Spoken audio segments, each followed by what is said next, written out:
സംസ്ഥാനത്ത് കെഎസ്ആർടിസിയുടെ നേതൃത്വത്തിലെ ഡ്രൈവിംഗ് സ്കൂളുകളുടെ പ്രവർത്തനം ഇന്നു മുതൽ ആരംഭിക്കും. സംസ്ഥാനതല ഉദ്ഘാടനം മുഖ്യമന്ത്രി കെഎസ്ആർടിസി സ്വിഫ്റ്റ് കേന്ദ്രത്തിൽ നിർവഹിക്കും. ഡ്രൈവിംഗ് സ്കൂളുകളുമായുള്ള തർക്കത്തിനിടയിലാണ് സർക്കാർ നേരിട്ട് കെഎസ്ആർടിസി ഡ്രൈവിംഗ് സ്കൂൾ തന്നെ ആരംഭിക്കുന്നത്. കെഎസ്ആർടിസി ഡ്രൈവിംഗ് സ്കൂളുകളുടെ സംസ്ഥാനതല ഉദ്ഘാടനം ഇന്ന് മുഖ്യമന്ത്രി നിർവഹിക്കും. തിരുവനന്തപുരം ആനയറയിലെ സ്വിഫ്റ്റ് ആസ്ഥാനത്ത് ഉച്ചയ്ക്ക് 12 മണിക്കാണ് ചടങ്ങ്. ഉന്നത നിലവാരത്തിലുള്ള ഡ്രൈവിംഗ് പരിശീലനം എന്ന ലക്ഷ്യത്തോടു കെഎസ്ആർടിസിയുടെ ഡ്രൈവിംഗ് സ്കൂളുകൾ ജനങ്ങളിലേക്ക് എത്തുന്നത്. സംസ്ഥാനത്താകെ 23 സ്ഥലങ്ങളിലാണ് ഡ്രൈവിംഗ് സ്കൂളുകളിനായി കെഎസ്ആർടിസി സ്ഥലങ്ങൾ കണ്ടെത്തിയത്. ഹെവി വാഹനങ്ങൾക്ക് ഉള്ള ലൈസൻസ് ഉൾപ്പെടെ പരിശീലനം നൽകും. ഡ്രൈവിംഗ് സിമിറ്ററുകൾ ഉൾപ്പെടെയുള്ള ആധുനിക പരിശീലന സംവിധാനങ്ങളാണ് കെഎസ്ആർടിസി ഡ്രൈവിംഗ് സ്കൂളുകളിൽ ഉണ്ടാവുക. ഗതാഗത വകുപ്പും ഡ്രൈവിംഗ് സ്കൂൾ ഉടമകളും തമ്മിൽ നിന്ന തർക്കത്തിനിടയിലാണ് സർക്കാരിന്റെ ഈ തീരുമാനം.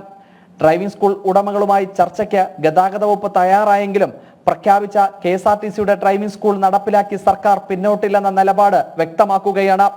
കെഎസ്ആർടിസിയുടെ നേതൃത്വത്തിൽ ഡ്രൈവിംഗ് സ്കൂൾ ആരംഭിക്കുന്നതോടുകൂടി സർക്കാരും ഡ്രൈവിംഗ് സ്കൂൾ ഉടമകളും തമ്മിലുള്ള തർക്കം വീണ്ടും സജീവമാകാനാണ് സാധ്യത.